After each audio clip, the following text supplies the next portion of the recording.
जय भोलेनाथ। आज की वीडियो में आप जानेंगे श्रावण मास की पूर्णिमा के बारे में।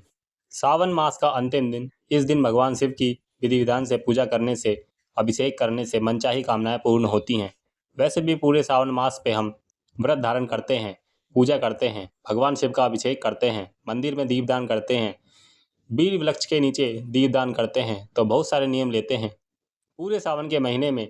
तो श्रावण मास की पूर्णिमा तिथि पर सभी जो व्रत हैं, नियम हैं, सभी उद्यापन भी करते हैं और सावन मास की पूर्णिमा तिथि पर रक्षाबंधन का त्यौहार मनाते हैं। तो यह दिन बहुत महत्वपूर्ण है। वैसे भी कई भक्त हैं जो कि पूर्णिमा तिथि का व्रत धारण करते हैं। तो आज की वीडियो में आप जानेंगे कि सावन मास की पूर्णिमा तिथि कब है, पूर्णिमा कब प्रारंभ हो रही है, कब समाप्त हो रही है। व्रत अगर आप धारण करते हैं तो पूर्णिमा का व्रत आपको कब धारण करना है, और पूर्णिमा तिथि पर स्नान दान का बहुत महत्व होता है। तो स्नान दान की पूर्णिमा कब है और स्नान दान का शुभ मुहूर्त क्या है, भद्रा काल कब से प्रारंभ हो रहा है, कब समाप्त होगा, सत्यनारायण भगवान की कथा कब करनी है, इसके अलावा रक्षाबंधन का शुभ मुहूर्त क्या है, सारी जानकारी आपको आज की वीडियो में शेयर करेंगे। तो वीडियो बहुत महत्वपूर्ण है, पूरा जरूर देख लीजिए। अच्छी लगे वीडियो तो लाइक भी जरूर कीजिए। बात करते हैं सबसे पहले कि पूर्णिमा तिथि कब प्रारंभ हो रही है, कब समाप्त हो रही है, और पूर्णिमा का व्रत अगर आप धारण करते हैं तो कब आपको व्रत करना है। तो देखिए, सावन मास की पूर्णिमा तिथि प्रारंभ हो रही है 27 अगस्त 2026 को सुबह 9:09 पर, और पूर्णिमा तिथि का समापन होगा 28 अगस्त को सुबह 9:49 पर। तो सूर्योदय कालीन तिथि अगर आप देखें तो 28 अगस्त को सूर्योदय कालीन पूर्णिमा हमें प्राप्त हो रही है। लेकिन पूर्णिमा का व्रत हम धारण करते हैं चंद्रोदय कालीन तिथि के अनुसार। तो चंद्रोदय कालीन पूर्णिमा हमें प्राप्त हो रही है 27 अगस्त 2026 को, इसलिए 27 अगस्त को पूर्णिमा का व्रत हमें धारण करना है। और दिन होगा गुरुवार का, और स्नान दान के लिए पूर्णिमा सूर्योदय कालीन देखी जाती है। तो सूर्योदय कालीन पूर्णिमा 28 अगस्त को है, तो स्नान दान पूर्णिमा का 28 अगस्त को शुक्रवार के दान किया जाएगा। पूर्णिमा तिथि पर सत्यनारायण भगवान की कथा करने से मनचाही कामनाएं पूर्ण होती हैं। तो बहुत सारे भक्त हैं जो कि कथा करते हैं, स्वयं से मतलब ब्राह्मण भी नहीं बुलाते, स्वयं से ही कथा का पाठ करते हैं। तो उन्हें कब करना है, देखिए दोनों की पूर्णिमा मान्य है। अगर आप दोनों में से किसी भी दिन सत्यनारायण भगवान की कथा कर सकते हैं। ब्राह्मण को बुलाते हैं तो ब्राह्मण तो अपनी सुविधा के अनुसार अपना समय बता देते हैं, लेकिन स्वयं से करते हैं तो आप सुबह या शाम, मतलब या तो सुबह कर लीजिए या फिर आप शाम को कर लीजिए। 27 अगस्त को भी कर सकते हैं, 28 अगस्त को भी कर सकते हैं, ठीक है। अपने समय को देखते हुए आप लोग कर लीजिएगा। 27 अगस्त को पूर्णिमा तिथि का व्रत है, तो इस दिन के शुभ मुहूर्त नोट कीजिए। सूर्योदय काल का समय है सुबह 5:56 पर, और सूर्यास्त होगा समय को 6:48 पर। पूर्णिमा के दिन ब्रह्मा मुहूर्त में स्नान करना चाहिए। तो सुबह 4 बजे से 5 बजे तक ब्रह्मा मुहूर्त है। इस समय पे आप स्नान करके विधि विधान से लक्ष्मी नारायण की पूजा कर सकते हैं। इस दिन अभिजीत मुहूर्त है सुबह 11:57 से दोपहर 12:48 तक, और गोधली मुहूर्त है शाम को 6:48 से शाम को 7:11 तक, और अमृत काल है दोपहर में 3:13 से शाम को 4:55 तक। पूर्णिमा में चंद्रमा का बहुत महत्व होता है। चंद्रमा के दर्शन करके, पूजा करके ही व्रत खोला जाता है। तो शाम को 6:27 पर, मतलब 27 अगस्त को शाम को 6:27 पर चंद्रोदय काल है। लेकिन प्रत्येक शहर में चंद्रोदय काल का समय अलग अलग होता है। तो ध्यान रखिएगा, आपके जहाँ पर जब चंद्रमा उदित होते हैं उनका दर्शन करके आप पूजा कर सकते हैं, ठीक है। राहु काल में कोई भी शुभ कार्य नहीं करना चाहिए। तो राहु काल का समय है दोपहर में 1:59 से दोपहर 3:35 तक। तो इस समय में कोई भी शुभ कार्य प्रारंभ नहीं करना है। लेकिन अगर आप पहले से कर रहे हैं तो कर सकते हैं। अब बात करें चंद्र ग्रहण के बारे में।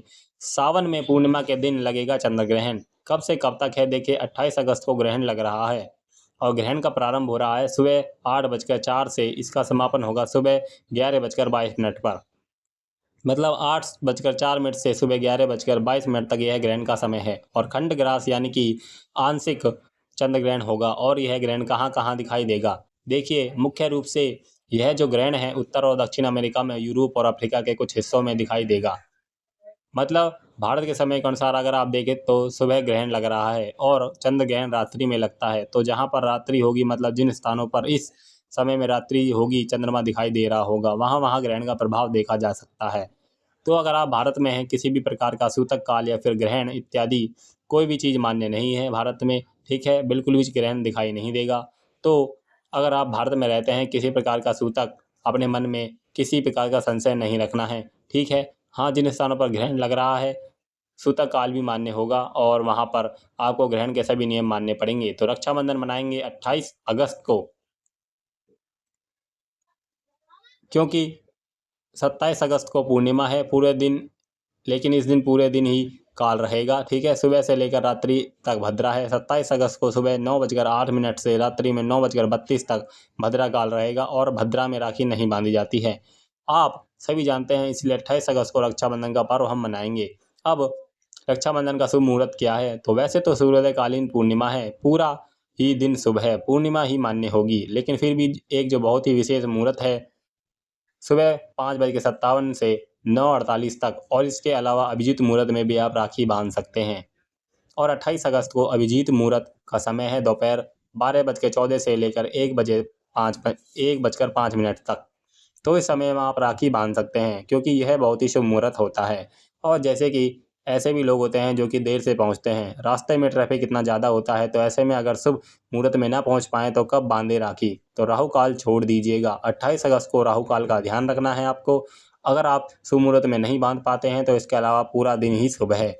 राहु काल को छोड़कर कभी भी आप राखी बांध सकते हैं। और राहु काल का समय है सुबह 10:45 से दोपहर 12:22 तक।